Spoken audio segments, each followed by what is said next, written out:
So there's a sugya here in Masechet Ketubot, Daf Nun Chet Amud Aleph. I just want to read it because it was a bit tricky. I'm doing this more as a mnemonic device. I'm just recording it. So if I come across a sugya again, I will be able to remember the meaning. I'm using the meaning of based upon the Meiri and the Yosefi ben Megas, so the Meiri himself uses the Yosefi ben Megas. So here's the sugya. Nun Hayt Amud Bet Masechet Ketubot. Hamakdish Maaseh Yedei Ishto.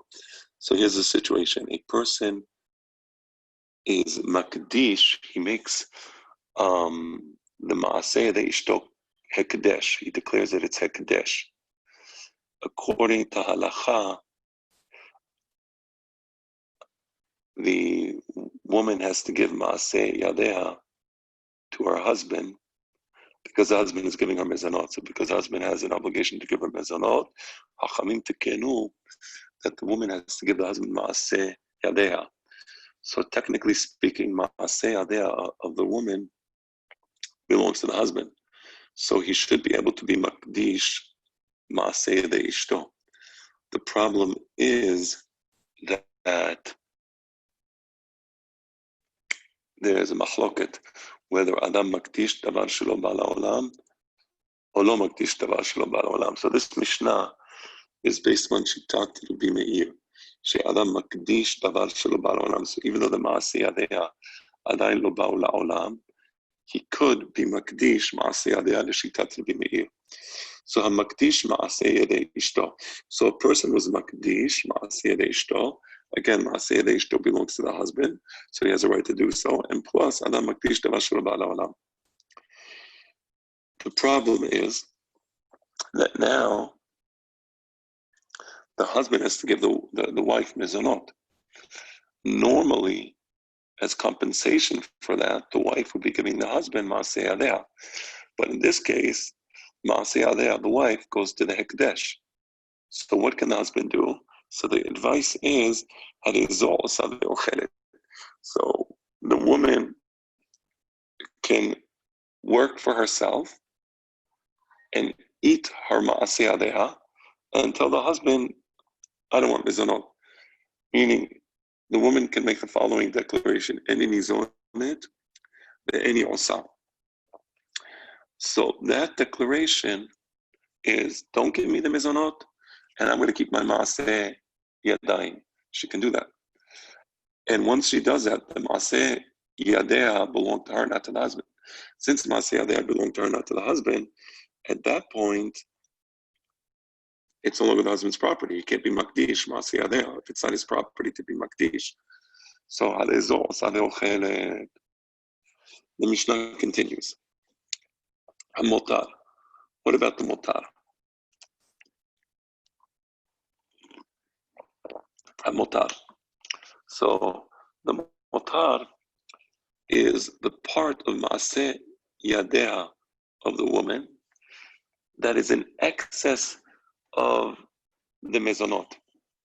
And the Gemara goes into a discussion of what the Maaseh Yadeha of the woman is and what the motar is. Bottom line is that the motar is not something that the woman can say, I want to keep the motar. The excess over the mezonot, whatever that measurement is, does not belong to the woman, it belongs to the husband, and therefore motar, it's hekdesh. Why is it hekdesh? It doesn't belong to the woman. So when the husband said that it's hekdesh, and there's no way for the woman to say, "Oh, I want to keep the motar. It's mine. It's not yours," and therefore you can't make it hekdesh. No, it's hekdesh. Rabbi Yochanan HaSandlar Omer Cholin. Rabbi Yochanan HaSandlar says it's Cholin. Why Cholin? Because Rabbi Yochanan HaSandlar is Cholek on Rabbi Meir. On what point? On the point of whether Adam Makdish Davar Shelo Ba'al Olam or Lo Makdish Davar Shelo Ba'al Olam. That's the Mishnah. The Gemara starts in Yeshivat Surah. It starts with a following law, which is tangentially related to the Mishnah, but it's presented in the yeshiva as an independent legal discussion. אמר רבונה אמר רב, יכולה אישה לומר לבעלה, אין ניזונת ואין עושה. The discussion, the shi'ur that Ravuna was giving in the yeshiva was regarding that very question of whether a woman can tell her husband, listen, you have to give me mezonot. That's the oraita she'eraha, is the mezonot. You have to give me mezonot. In exchange, hachamim tikenu, that I have to give you ma'aseh yadai. How about you don't give me mezonot, and I'll keep ma'aseh yadai for myself. She can do that. Amar Ravuna, Amar Rav, יכולה אישה לומר לבעלה, אין ניזונת ואין עושה. She can still make that declaration. It's her right to do so. כסבר, כי תקינו רבנן מזוני עיקר ומעשה ידיה משום איבה. איך היא אמרה אין ניזונת ואין עושה, הרשות בידה. The sevara of Rav Huna is that the ikar is the mezonot. The mezonot is established by the Torah. That's the ikar, that's the starting point. Later on came Hachamim and said that the ma'aseh yadayim of the woman is going to get the mezonot. So therefore the woman can tell the husband, don't give me mezonot. If you don't give me mezonot, I don't have to give you ma'aseh yadayim. So the Gemara brings a beraita that seems to contradict this. There's a beraita that says that the mezonot were given in exchange for the ma'aseh yadayim of the woman, meaning me'ikar adin, the ma'aseh yadayim of the woman belong to the husband. And in exchange for that, they give the mezonot. If the ma'aseh yadayim of the woman belong to the husband, it's not for the woman to say, don't give me mezonot and I won't give you ma'aseh yadayim. Because it's not hers. The ma'aseh yadayim belongs to the husband. According to this beraita. So the Gemara says, no, you should say the opposite. The Baraita says, you should say the opposite. This is a subject for a separate discussion. How can the Gemara just say Ema? The answer is, this isn't a Tanur Rabbanan. It's not a Tanya. It's not an authoritative Baraita. It's a Baraita. Somebody knew this Baraita. And the Gemara says, this beraita has no authority. I can say the exact opposite. That's what I understand. Emma.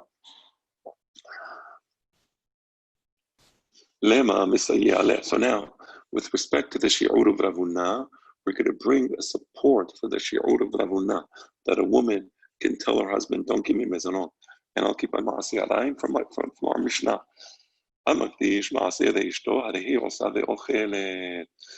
The Mishnah says that if a person makes sekdesh on the ma'aseh yadayim of his wife, she can just say, "Eni nizonet, eni osa." Well, I'm sorry, no, that's not right. That's not what the Mishnah says. She can work, she can do ma'aseh yadayim, and she can keep her ma'aseh yadayah. So isn't that based upon the premise of eni nizonet eni osa? Ma'ila ben nizonet. Isn't this dealing with a situation where the husband gives her mezonot and she says, "Eni nizonet ve'eni osa," which is exactly the shi'ur of Rav Huna? La b'she'ena nizonet. We can offer an alternative explanation to the Mishnah, and the alternative explanation of the Mishnah doesn't support Rav Huna. What's the alternative explanation of the Mishnah? Hamakdish ma'aseh de'ishto. The situation is the wife is not getting mezonot from the husband. He should be getting her mezonot, but he's not.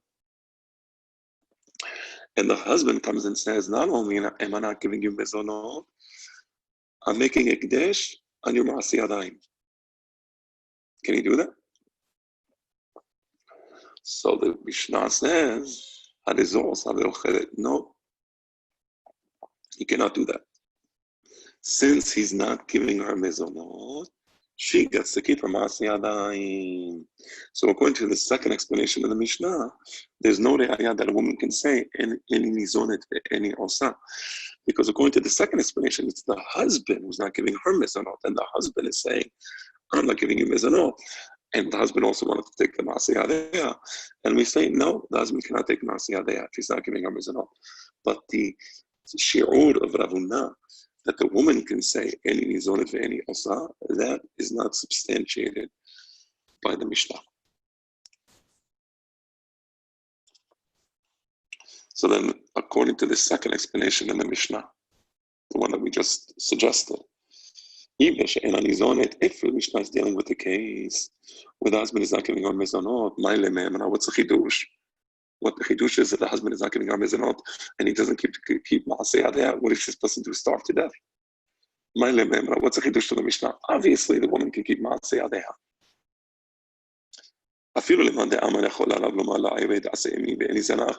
Even according to the Shita in the Gemara that says that in the case of Eved Kenani, the master can tell the Eved, I'm not going to give you mezonot. I'm not going to give you mezonot. I'm not going to give you any mezonot, right? You have to work for me, and I'm not going to give you mezonot.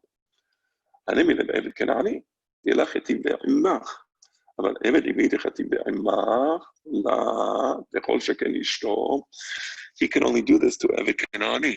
You say, on the one hand, I want you to give me your ma'aseh yadayim. On the other hand, I'm not going to give you mezonot. You can do that to Eved Kenani. You cannot do that to Eved Ivri. Even Eved Ivri you can, because the Pasuk says, Ki tov lo imnach. Ala had kama mechama that you can't do this to your wife. So I need the Mishnah to tell me that a husband can't tell his wife, I'm not going to give you mezonot, and plus I'm going to be makdish ma'aseh yadayim. We need the Mishnah to tell us that's a chidush.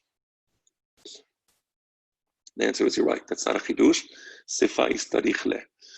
According to this explanation of the Mishnah, the chidush is in the sefa, namely with respect to the law of motar.